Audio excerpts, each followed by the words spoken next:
Hi po Sir Van. Ako po si May, isang nurse. At katulad po ng mga napapakinggan kong karanasan sa channel nyo, ay may ibabahagi din ako.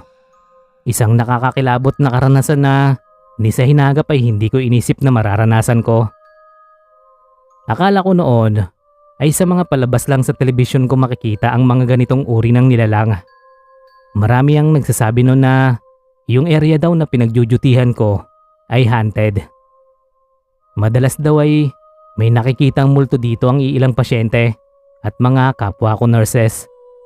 Kaya ako konti lang doon ang nagnanais ma-assign.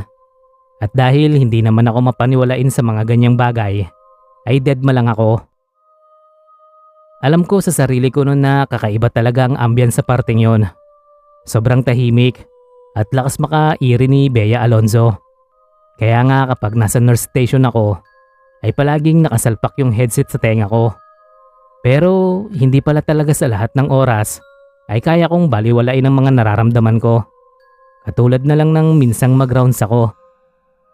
Mag-isa lang ako noon sa hallway. Pero may naririnig akong mga yabag na parang nakasunod sa akin.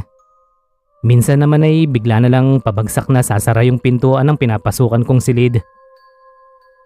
Akala ko nga nung una ay tinatakot lang ako ng mga kasamahan ko dahil ayaw ko daw kasi maniwala.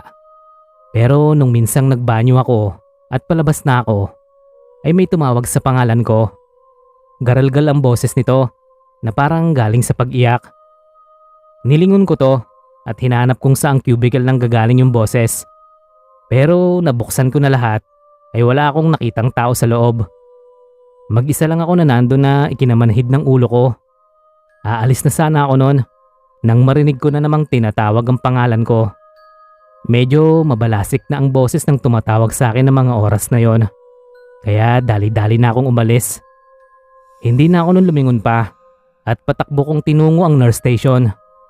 Nagtaka pa ang kasama kong nandon kung bakit hinihingal daw ako. Namumutla pa daw ako na parang nakakita ng multo. Pero hindi ko ito nakita, kundi narinig lang. Napahinga ako noon ng malalim at tinatak sa utak ko na hindi na ako magsi-CR doon ng mag-isa. Katulad ng nakaugalian ko noon, ay naglagay lang ako ng headset sa tenga ko para maibsan yung takot na nararamdaman ko. Hindi ko na malaya na napaidlip na pala ako noon. Nagisingan kong wala akong kasama noon dahil nag-rounds na yung kasamahan ko. Nagpasya na lang akong magtimpla noon ng kape. Nakatalikod ako noon sa counter namin. Pero naramdaman ko talagang may umihip sa bato ko. Kinilabutan ako noon dahil sa lamig ng hininga nito. Akala ko ay yung kasamahan ko na yon. Pero paglingon ko ay walang tao. Nagmamadali akong sumilip nun sa hallway kung may tao. At ganun na lang ang takot ko nang makita ang isang babaeng nakaitim na bestida. Palayo na ito sa kinaroroonan ko. Hindi ang damit nito ang nagbigay sa akin ng kilabot, kundi ang mabilis nitong paglalakad na parang nakalutang. Sinundan ko ito dahil lumiko na ito sa iswing ng ospital. Pero hindi ko na ito nakita. Nang pabalik na ako sa nurse station noon, ay halos takasan ako ng dugo nang makita kong papunta na doon yung babaeng sinusundan ko. At kitang-kita ko talagang hindi nakalapat ang mga paa nito sa sahig. Hindi na ako nakabalik agad doon sa station namin. Kinuwento ko sa dating mga kasamahan ko ang mga nasaksihan ko at tinawanan lang nila ako. Ayaw ko pa daw kasi maniwala eh. Hanggang ngayon dito pa rin ako naka-duty at natuto na ako kung anong gagawin oras na magparamdam sila. Magdasal. Yan lang ang matibay kong sandata.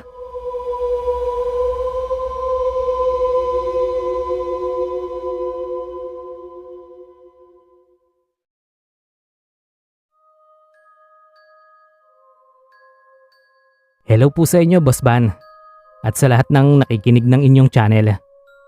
Tawagin nyo na lang po akong Jessie. May ibabahagi po sana ako sa inyo na maikling kwento tungkol sa karanasan ko noong nagsisales lady pa ako sa isang shopping center dito sa Maynila.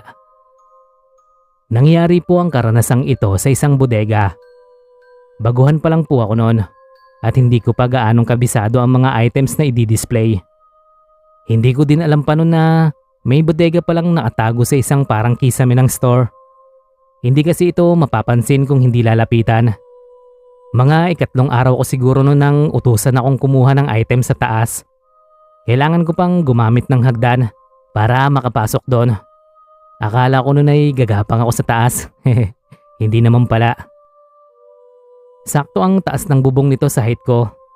Kaso lang ang problema doon ay medyo madilim. May ilaw naman, kaso hindi gaanong kaliwanag. Kailangan ko pa nung magdala ng flashlight. Hindi ako noon nakaramdam ng takot sa multo o ano paman. Ang iniisip ko noon ay baka may daga akong makita. Isa yun sa pinakakinatatakutan ko. Pag-akyat ko noon sa taas, ay binuksan ko na ang ilaw doon. Medyo kumukurap-kurap pa nga ito. Kaya agad ko ding binuksan ang flashlight na dala ko. Nagulat pa ako noon nang may makita akong taong nakatalikod. Nakatayo ito malapit sa mga box ng sapatos. Kaya nagsabi ako sa kanya na kukuha lang ako ng 3 pares ng sapatos na iba-iba ang sizes. Nang muli akong tumingin sa kinaroroonan niya, ay wala na ito. Baka ako bumaba nang hindi ko napapansin. Saglit lang akong nalingat noon at hindi ko din narinig ang mga yabag nito. Pinagkibit-balikat ko na lang yon at kinuha na ang pakay ko. Pagbaba ko, ay nakita ko na nga yung lalaki sa taas na nag-aayos na ng mga pantalon. Sumunod na araw noon ay ganun ulit. Medyo nasanay na rin ako ng pag-aakyat doon at hindi na nanginginig ang mga tuhod ko. Pagdating ko sa taas ay nag-ikot-ikot pa ako. Hindi ko kasi makita yung kukuhain ko. Tinawag ko pa yung isang kasamahan ko at tinanong kung saan nakalagay. Pero wala talaga doon sa sinasabi niya. Kaya napilitan itong umakyat. At ganun na lang ang pagtataka ko noon. Dahil andoon lang naman ito sa sinasabi niyang lagayan. Pero nakailang ulit na ako ng halongkat doon ay hindi ko nakita. Pakiramdam ko tuloy ay medyo nainis ito sa akin. Kaya inayos ko na lang noon ang pinaggawanan niya ng box. Maya-maya noon ay may narinig akong yabag. Kaya inisip ko na may umakyat. Nang matapos na ako ay hinanap ko pa noon kung sino ang umakyat. At nakita ko ulit yung kasama naming lalaki na nakatayo doon sa may mga box ng sapatos. Inisip ko na lang noon na baka doon talaga ito naglalagi pag break time nito. Kaya bumaba na ako noon. Pagbaba ko ay agad akong sinalubong ng kasamahan ko. Kanina pa daw ako tinatawag ng supervisor namin. Tinanong pa ako nito kung kanina pa daw ba ako sa taas. Nakita daw kasi ako ng supervisor namin na lumabas ng store. Kaya tinawag ako nito. Pero hindi daw ako lumilingon. Doon na talaga nagtaasan ang balahibo ko sa katawan. Sinabi ko sa kanya na hindi pa ako lumalabas ng store at nasa bodega lang ako. Nagkatinginan sila noon. Akala pa nila ay nagsisinungaling ako. Sinabi kong itanong pa nila doon kay Erwin. Yan po yung name ng kasamahan naming lalaki na nakita ko sa taas. Nagulat pa ako noon nang makita ko siyang nandoon nakatayo sa mga stuffed toys. Tinawag nila ito at tinanong. Pero napakunot-noo lang ito at sinabing hindi pa ito umaakyat. Doon na ako biglang napamura, Boss Van. Sobrang kilabot ko talaga noon. Pati nung nagdaang araw na nakita ko rin itong si Erwin. Sinabi nilang totoo daw talaga na minsan ay may gumagaya sa kanila sa store na yon.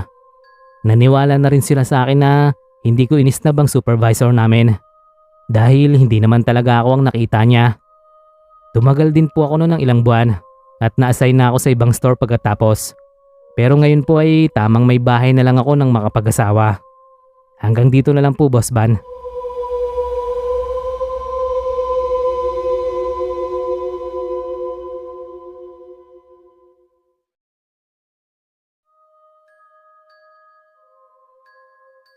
Ako po pala si Franz, isang lady guard. Isa po akong lesbo. Pinanganak na babae pero may pusong lalaki. Naka-duty po ako noon sa isang mall. Closing po ako noon, kaya madalas gabing-gabi na ako kung makauwi.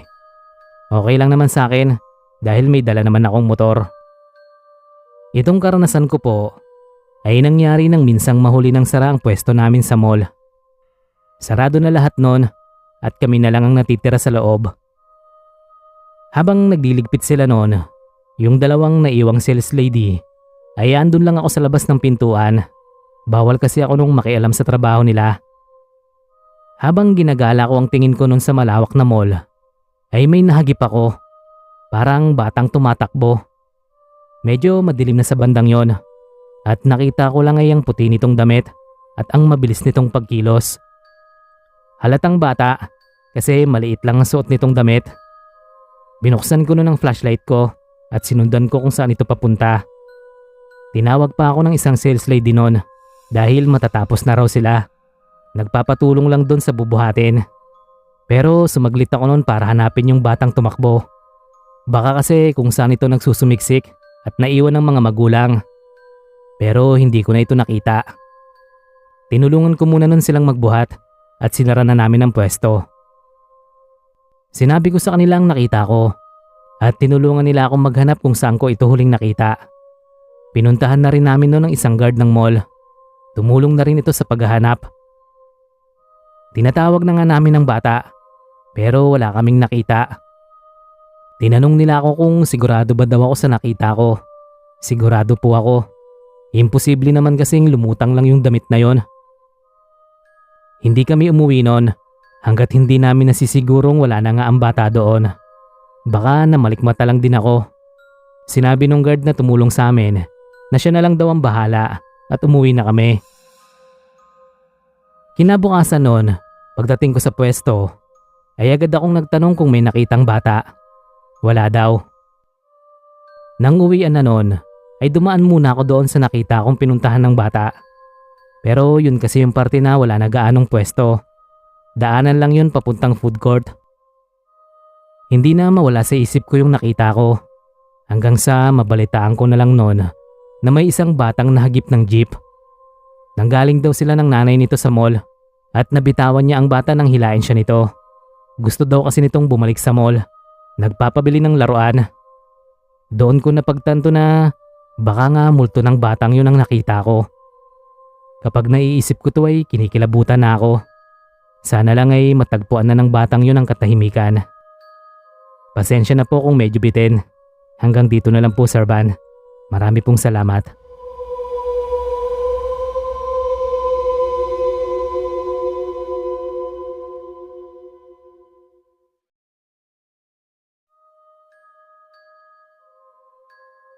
Hello po, sir.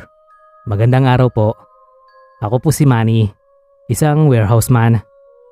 Nakatoka po ako nung magbantay ng mga supplies namin sa isang construction site.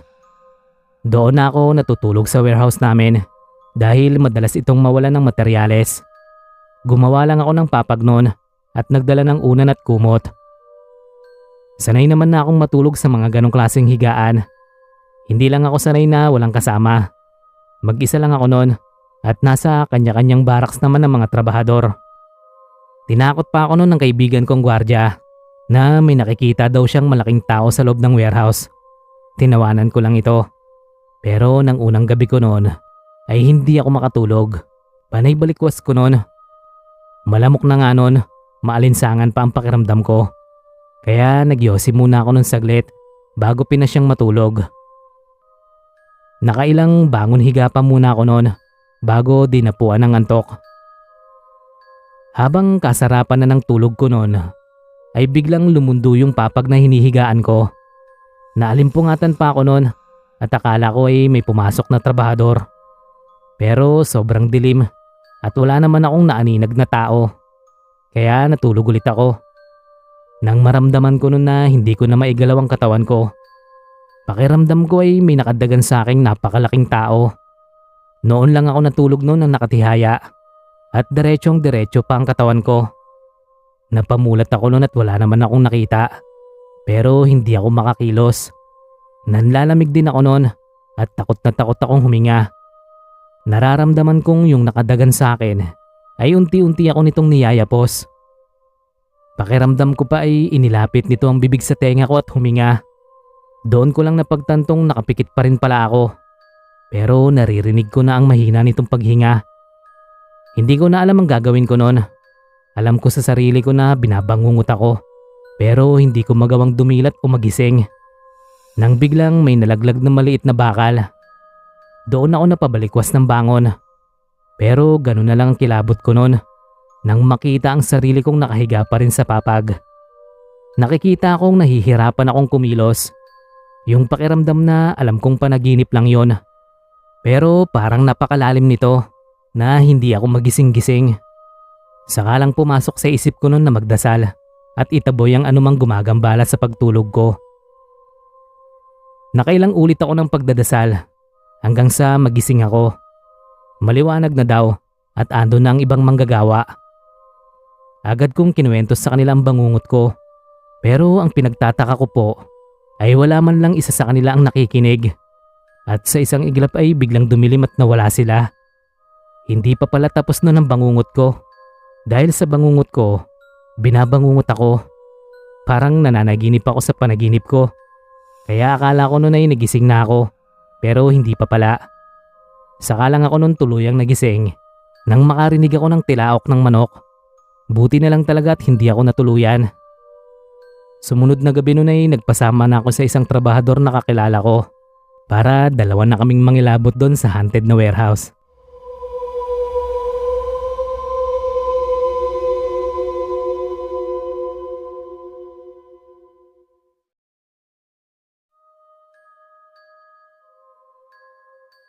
Magandang araw po sa inyo, Sir Van. Sana po ay mabasa nyo sa channel nyo itong padala kong kwento. Tawagin nyo na lang po akong Nene at nagbabantay po ako sa isang badminton court. Panggabi po ang duty ko noon, alas 6 hanggang alas 7 ng umaga. Minsan po pagpagod na po ako dahil nakikipaglaro din ako sa mga customer, ay doon na ako natutulog sa court. May silid naman doon para sa amin. Nagpaalam pa noon ang kapalitan ko na hapon na siya makakapag-duty. Di naman nakakatakot dahil may kasama naman ako noon na iilang trainer noon na nakikitulog din doon. Maaga pa kasi ay may customer na silang iti-training. Dalawa ang silid doon at ako ang umuuko pa sa isa. Hindi ko alam kung bakit nung gabing yon ay parang napaka-creepy ng pakiramdam ko. Tulog na sila noon dahil sa pagod. At ako ay naligo pa at nagtoothbrush sa banyo na medyo malayo din sa silid. Sobrang tahimik na nun ang court at mga yabag ko na lang ang naririnig ko. Nagulat na lang ako noon nang malapit na ako sa silid nang marinig kong bumukas yung shower. Sigurado akong nakapatay yon at wala naman akong nakasalubong na gagamit noon. Kaya binalikan ko pa yon para isara ulit. Doon pa lang kinikilabutan na ako. Nang nakatulog na ako noon, ay nagising naman ako sa ingay ng pagpalo ng raketa. Asar na asar ako noon dahil halos kakatulog ko lang, tapos may naglalaro na agad. Nag-isip pa ako noon kung umaga na at nandyan na ang tinuturuan ng mga trainer na nakitulog sa court. Pero nang tingnan ko noon ang oras, ay mag-aalas 2 pa lang ng madaling araw. Akala ko nga ay naalimpungatan lang ako. Pero nang patulog na ulit ako, ay narinig ko na naman yung paghampas ng raketa sa shuttlecock. Doon na asar na tumayo ako at sinilip kung sino ang naglalaro ng ganong oras. Ganon na lang ang pagtaasan ng balahibo ko nang makitang sobrang dilim ng court. Nakapatay lahat ng ilaw dito, pero may naririnig akong naglalaro. Sunod-sunod po ako nung napamura at nag-sign of the cross. Agad na pumasok ako sa silid. Binuksan ko din yung ilaw. Nagpatugtog ako noon ng halos ikabingi ko na para lang hindi ko marinig ang tunog ng raketang hinahampas. Nakatulog naman ako noon at anong oras na ako nagising kinabukasan. Tinanong ko pa yung mga nakasama kong natulog doon kung may narinig ba silang naglalaro ng madaling araw. Wala naman daw. Ako lang talaga ang pinaramdaman ng kung anumang nilalang na yon. Basta simula nang nangyaring yon, hindi na ako muling natulog doon.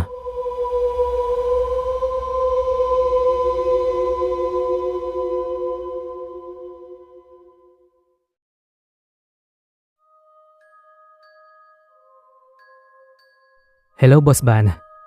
Magandang araw sa iyo at sa lahat ng tagapakinig ng Malikmata Channel. Ako nga po pala si Emboy at dati po akong tanod. Itong karanasan ko ay pinasulat ko sa aking anak. Madalas kasi kaming makinig sa mga horror channels sa YouTube at isa ang channel nyo sa madalas naming mapakinggan. Kaya naisipan ko na ring ibahagi itong karanasan ko. Akala ng iba ay madali lang ang trabaho naming mga tanod. Pero para sa akin, halos kapareho lang din kami ng mga kapulisan. Kailangang bantayan ang peace and order ng aming barangay. At isa pa sa mga obligasyon namin ay ang panatilihing ligtas ang bawat mamamayan na naninirahan dito. Kami din ang unang nagre-responde kapag may kaguluhan. Isa sa mga pangyayaring hindi ko makakalimutan ay ang makaengkwentro ng isang aswang. Isa po ang lugar namin noon sa bantog na pinaninirahan ng mga dayong aswang. Bukod kasi sa liblib na ito, ay malayo na ito sa bayan. Napapalibutan na kasi ito ng dagat at bundok na mabisang gawing taguan. Isang araw po noon, habang naka-duty ako sa barangay, ay may dumating na humahangos na lalaki. Sinasabi nitong namatay daw ang alaga nitong kalabaw. Nang puntahan namin yon, ay ganun na lang ang hilakbot namin nang makita ito. Wakwak na ang tiyan nito at wala nang mga lamang loob. Isa pa sa pinagtataka namin ay wala man lang dugo na kumalat. Sa idang dugo nito. Kinagabihan nun ay nagronda kami sa lugar na pinangyarihan ng namatay na kalabaw. May nababalitaan na rin kasi kaming may nangyayaring ganito din sa kabilang barangay. Kaya binantayan talaga namin kung ano o sino ang may kagagawan nun. Bandang mga 8:00 ng gabi ay nag-iikot-ikot na kami doon sa may palayan na kinaroroonan ng iba pang alagang hayop ng lalaki. Hindi kami noon nagpailaw at tanging flashlight at pamalo lang ang dala namin. 3 kami noon na nagbantay. Andoon lang kami sa madilim na parte na may malaking puno. Sobrang tahimik na noon nang makarinig kami ng mahinang pag-atungal ng baka. Para itong nasasaktan pero agad din tumahimik. Dali-dali namin itong nilapitan at tinutukan ng flashlight at ganoon na lang ang takot namin nang makita ang isang itim na nilalang. Nakayuko ito at mukhang sinisip-sip nito ang dugo ng kawawang baka. Natakot kami nang bigla itong tumingala sa amin. Itim ang mukha nito. May mahabang tenga at matutulis na ngipin. Mahahaba din ang matutulis nitong kuko. Ang nakakapangilabot ay panay tulo ng laway nito na naghalo na sa dugo ng baka. Maliksi itong tumalon-talon palayo. Agad namin itong hinabol pero pumasok na ito sa kakahuyan. Maya-maya noon ay may narinig na kaming parang humahangos palabas ng kakahuyan. Agad gumapang ang takot sa katawan ko nang makita ang napakalaking aso.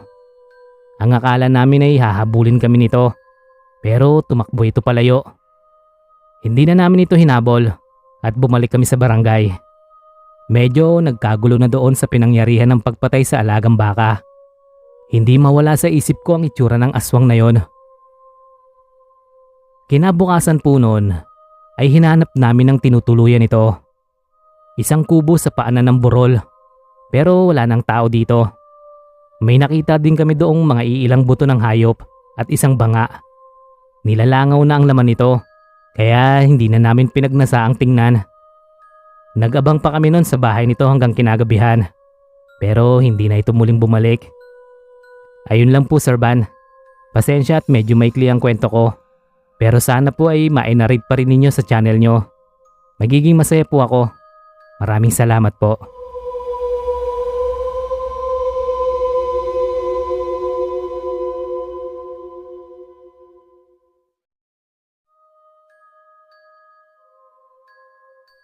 Hello po sa inyo Sir Van. Ganon din po sa inyong lahat na nakikinig sa channel na ito. Tawagin nyo na lamang po akong Krista. Isa po akong service crew sa isang branch ng Jollibee na hindi ko na lang babanggitin kung saang lugar for security purposes po. First time ko lang magtrabaho noon sa fast food chain. Naisipan ko lang naman na pumasok doon kasi bakasyon. Isa pa, kailangan ko ng pera para sa tuition fee ko. Natanggap naman ako doon at sa kasamaang palad, na-assign ako sa panggabi. Ako pa naman yung tipo ng tao na madaling antukin, lalong-lalo na kung walang gaanong customer. Gaya na lang ng store namin. Nasa gilid lang kasi kami ng highway. Kadalasan ng mga bumibili sa amin ay yung mga nag-stop over lang. Meron din namang mga walk-in pero minsanan lang. Gawa nga ng panggabi ang schedule ko. Madalas na patay ang oras sa madaling araw. Halos lahat sa amin ay natutulog na lang kapag walang manager. May naprom kasi kami doon. Isang beses habang tulog yung mga kasama ko, mag-isa lang akong naglilinis ng mga table.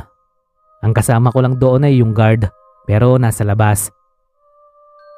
Sa kalagitnaan ng paglilinis ko, bigla na lang natumba yung isang upuan. Nagtaka naman ako kasi hindi ko naman yun naitulak kasi malayo pa ako sa parteng yun eh. Lumingon ako sa gilid-gilid at sa likuran.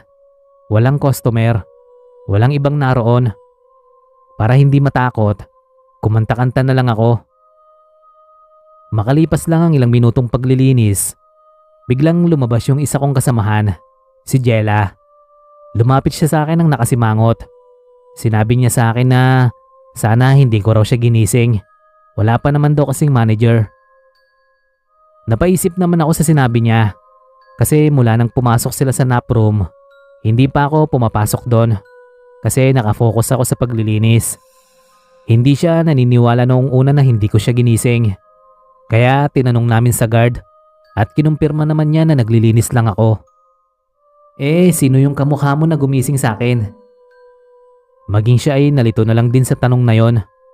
Nagkakatinginan lang kaming dalawa ni Jella kasi alam namin na hindi normal ang nangyayari. Lalo pang kinilabutan si Jella nang ikwento ko yung tungkol sa upuan. Lumipas ang ilang minuto, may pumasok na mga customer. Kaya matik nang ginising ko na talaga ang iba. Kanya-kanya naman kaming kilos. Pansamantala kaming nakalimot sa kababalaghan na nangyari. Nag-dine in ang dalawang magjowang customer. Sa kalagitnaan ng pagkain nila, tumayo ang babae. Narinig ko pang ang nagpaalam siya sa lalaki na magbabanyo lang. Wala pang ilang minuto, lumabas agad ang babae nang namumutla. Tumayo agad ang boyfriend niya para lapitan siya. Napalapit na rin kami sa kanya. Tinanong namin kung ano ang nangyari. Hindi pa makapagsalita agad ang babae, kaya pinakalma muna namin. Nang mahimasmasan na siya, sinabi niya sa amin na may nakita raw siyang babae sa banyo. Mahaba ang buhok, nakasuot ng bestida, tapos wala raw mukha. Nang i-check namin ang banyo ay wala na kaming inabutan. Pero yung babae, grabe yung takot niya. Halos hindi na mapinta ang mukha sa sobrang takot at pamumutla. Noong mga sandaling yon, kinakabahan na ako. Nagme-make sense kasi yung naranasan namin ni Jella. Pag alis ng magjowa, nilapitan ko si Manong Guard. Tinanong ko siya kung dati na bang may nagpaparamdam sa store namin. Ang sabi niya, dati raw kasing tapunan ng mga sinasalvage ang area. Kaya hindi raw malabo na bigla-bigla na lang may magpaparamdam. Mula nang nangyari yon, Sir Van, palagi na akong nagdadala ng rosary. Kinabukasan ay kinuwento namin yun sa manager namin. Maging siya rin pala walang alam sa bagay na yon. Mag-6 na buwan pa lang din kasi yung manager namin doon. Siyempre hindi muna siya naniwala noong una. Makalipas ang ilang araw, mas lalong tumutumal ang store. Madaling araw na naman, pero hindi na kami nakakatulog. Kasama na kasi namin sa store ang manager namin. Inutusan ako noon ng manager namin na i-map yung floor ng CR. Sumunod naman ako kahit na medyo natatakot ako. Pagpasok ko doon, nananayo na agad ang balahibo ko. Pakiramdam ko ay may nakayakap sa akin na kung ano. Hanggang sa nakita ko na lang sa salamin na umaangat na ang buhok ko. Takot na takot akong lumabas. Natataranta akong nagsumbong sa manager ko. Pero sa halip na paniwalaan niya ako, sinermonan pa niya ako. Pinagalitan niya ako kasi nagsisimula lang daw ako ng ikakatakot ng iba. Pero habang dinadakdakan niya ako, kitang-kita ng dalawa niyang mata na umangat yung suot kong rosaryo. Napatili na lang yung manager namin nang sumabog yung mga beads na rosaryo. Sa sobrang takot ko, napatakbo na lang ako sa labas. Nakalimutan ko nang dalhin ang mga gamit ko. Pumara agad ako ng jeep at saka umuwi sa bahay. Nang kontakin ko sila Jella, lahat pala sila ay pinauwi na muna ng manager namin. Sabi pa nga ni Jella, bago sila umalis ng store, may humila rin ang buhok niya. Nananakit po ang multo na nagpaparamdam sa store namin, Sir Van. Kaya hindi na po talaga ako pumasok doon. Kahit na pinadasalan na nila yon, ay hindi na ako bumalik. Mas pinili ko na lang na mag-sideline sa ibang bagay kaysa magtrabaho ng madaling araw. Hindi ko na alam kung ano nang nangyari mula nang umalis ako. Umalis na rin kasi si Jella at ang ilan pa naming kasamahan. Basta ang alam ko lang, may naninirahan na masamang elemento sa store na yon. Isang nilalang na gustong-gusto ang pananakit.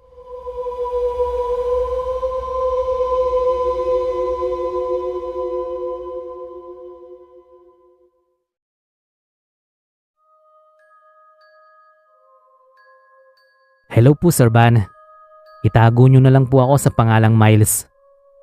May karanasan akong paranormal na gusto kong ibahagi. Sana ay mapansin. Nagtatrabaho ako noon sa isang coffee shop sa Makati. Pero na-transfer ako sa branch nila sa General Trias, Cavite. Sa bagong branch na pinasukan ko, napakadami kong naranasan na kababalaghan. Kapag naiisip ko ngayon, hindi ko inaakala na kakayanin ko ang lahat ng takot at nerbiyos. Since coffee shop nga ang pinagtatrabahuan, ay tahimik talaga sa store. Lahat lang kasi nang pumapasok doon ay yung mga nag-oopisina. Nakakaboring talaga, Sir Van. Matumal din kasi ang pumapasok na customer. Sa pagiging matumal ng coffee shop na yon, doon na nagsimula ang mga kababalaghan.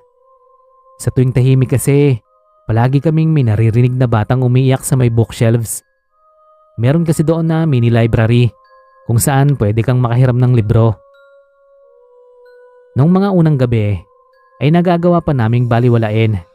Pero sa mga sumunod na pagkakataon, lumalala na ang pagpaparamdam sa amin. Kapag walang customer, natatanaw namin sa mini library na may nalalaglag na libro.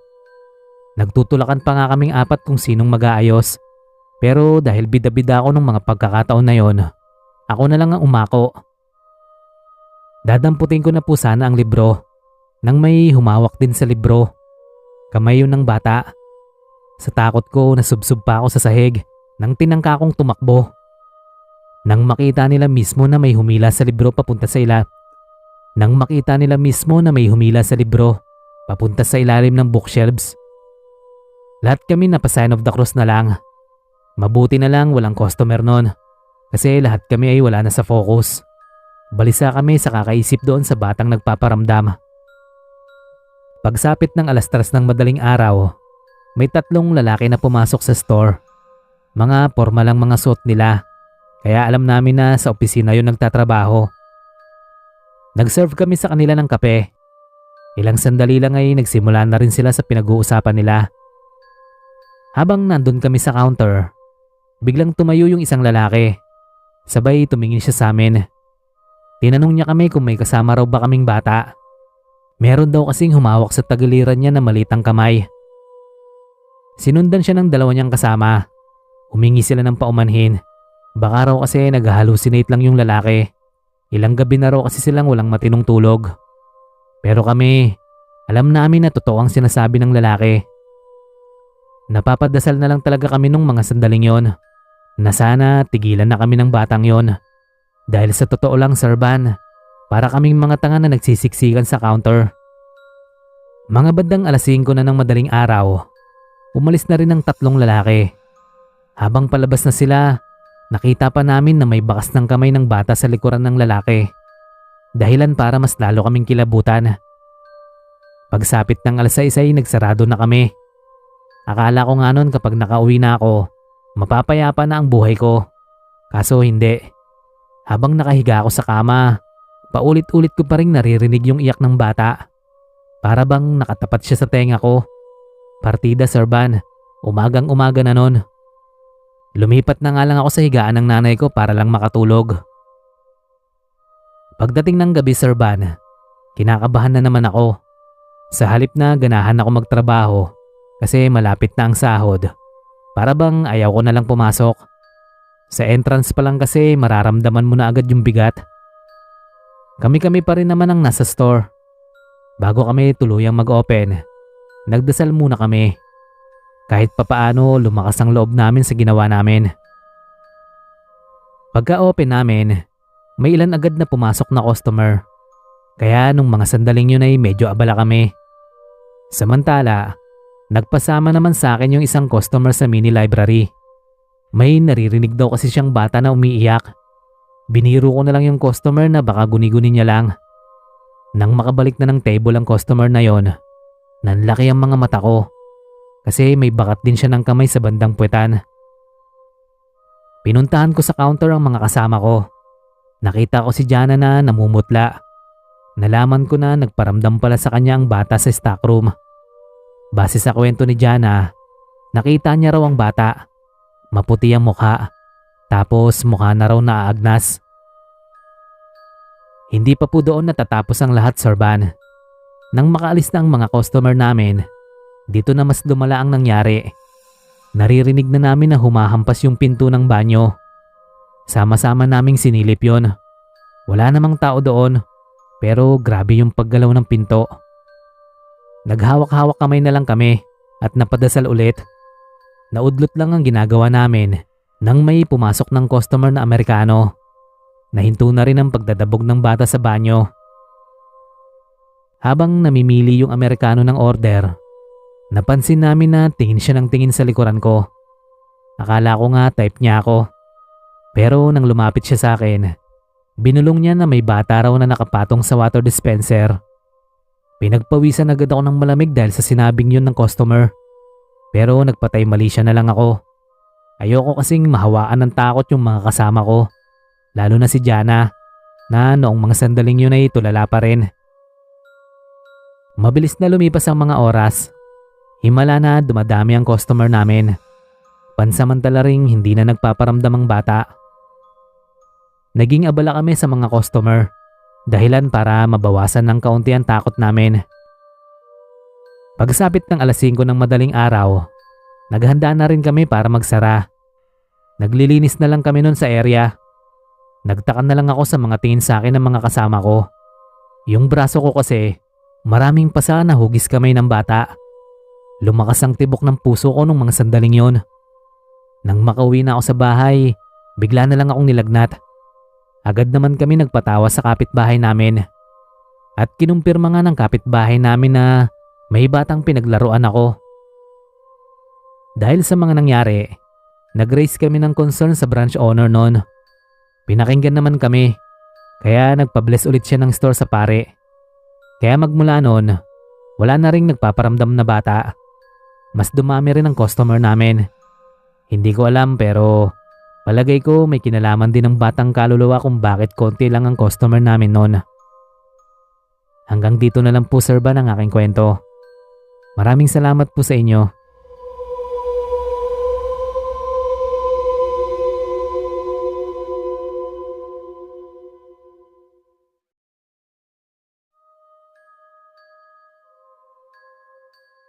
Ako po si Gino. Magandang gabi po sa inyo, Sir Van. Gusto ko lang ibahagi ang karanasan ko noong nagtatrabaho po ako sa fast food. Hindi ko na lang papangalanan ng brand para na rin sa kapakanan ko at sa privacy nila. Ako ang nakatoka sa drive-thru ng mga pagkakataon na yon. Sa amin kasing lahat, ako ang pinakagamay sa station na yon. Halos lahat ng customer sa drive-thru ay talagang natutuwa sa akin. Magaling kasi talaga akong makipag-communicate, lalo na sa mga customer na medyo may katandaan na. Panggabi ang schedule ko, Sir Van. Kahit madaling araw na, marami-rami pa rin ang customer. Pero one time, bigla na lang naging matumal. As in, magmula alas 7, walang gaanong pumapasok sa store. Maging sa drive-thru kakaunti lang. Noong time na yon, hindi ko maintindihan ang sarili ko kung bakit parang hindi ako mapalagay. Alam mo yung pakiramdam na parang may mali pero hindi mo naman matukoy. Mga alas 3 na ng madaling araw, nagising ang diwa ko nang may umorder na sa drive-thru.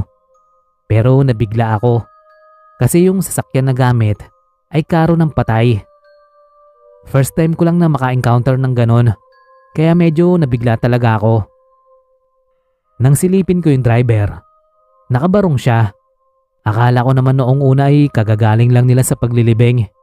Kaya casual ko na tinanong kung anong order nila. Pero hindi siya sumasagot. Nakatingin lang yung lalaki sa manibela. Inulit-kulit ang tanong ko. Sa pagkakataon na yun ay humarap na siya sa akin.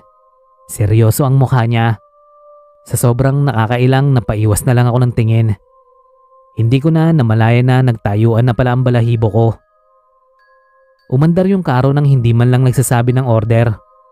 Nang makaalis na ang karo, umalis ako sa pwesto ko at lumabas ng store. Pero hindi ko na inabutan yung karo. Ni hindi ko na nga rin nakita sa kalsada. Kaya tinanong ko yung guard namin kung may nakita siyang karo. Pero umiling siya at sinabing wala naman. Tinawanan pa nga niya ako. Paano naman daw kasi magkakaroon ng karo doon? Drive-thru yun. Napapailing na lang ako nung mga sandaling yon. Kako baka dala lang ng matinding puyat. Kaya kung ano-ano na lang ang nakikita ko. Kinabukasan ng gabi, balik na naman sa dati ang customer. Ang dami na naman nila. Halos magkakuba-kuba na naman ang mga crewmate ko. Habang ako naman abala rin sa drive-thru. Habang nandun nga ako, inaabangan ko kung may dadaan bang karo. Habang lumalakas ang oras, paunti na ng paunti ang customer. Lumalalim na rin kasi ang gabi. Maya-maya lang, nakita ko nang may karo na naman sa drive-thru. Para makasiguro na totoo ang nakikita ko, tinawag ko agad yung manager namin na si Ma'am Jen. Pinakita ko sa kanya ang karo na nasa drive-thru. Si Ma'am Jen pa nga ang nagtanong ng order. Pero yung driver sa loob, tumingin lang sa amin. Mga ilang minuto siyang nakatingin lang sa amin. Umandar na siya at hindi na naman umorder. Nang tanungin namin ulit ang guard namin, maging si Ma'am Jen ay nagulat sa sinabi ng gwardya. Wala naman daw kasi talagang karo ang napadaan. Nang mag-break time na kami, kiniwento ni Ma'am Jen ang nangyari sa iba naming kasama. Dito na namin nalaman na pati pala si Patty, yung bago sa store na tahimik lang. Nakita niya rin pala yung karo bago siya pumasok ng store. Nakatingin pa nga raw sa kanya yung driver. Dahil sa kwento namin, halos lahat na ng crewmate ko ay nag-aabang sa misteryosong karo. Pero dahil sa kakaabang namin, hindi na nagpakita pa ang karo. Ilang araw na walang dumadaan na karo sa drive-thru. Siguro dahil alam nila na marami nang nag-aabang. One time, nag-early out ako sa trabaho. Dahil nga pupuntahan ko ang nanay ko sa ospital. 2:00 na ng madaling araw noon, Sir Van. Naglalakad ako sa bangketa, papunta sa sakayan ng tricycle. Napahinto ako sa paglalakad nang may humintong karo sa gilid ko. Napaatras agad ako. Pagsilip ko, yun na yun pa rin yung driver. Nakatingin siya sa akin. Kapag maglalakad ako, aabante rin siya. Sa takot ko, tumakbo na lang ako pabalik. Nang lumingon ako sa likuran, misteryosong nawala na yung karo. Habang ako parang tanga na hingal, bumalik ako sa store namin. Sumabay na lang ako sa crewmate ko na may motor. Nagpahatid ako sa kanya sa ospital. Pagdating namin doon, naabutan ko sila ate na umiiyak. Nalaman ko nga na wala na pala si mama. Tuluyan na siyang sumuko dahil sa sakit sa bituka. Siyempre nabigla ako nun, Sir Van. Pero inaasahan ko na talaga na mangyayari yon. Kasi nga tinaningan na rin siya ng doktor. Dahil sa nangyaring yon, ilang araw muna akong nakalive sa trabaho. Dinalaw pa nga ako ng mga kasama ko sa burol ng nanay ko.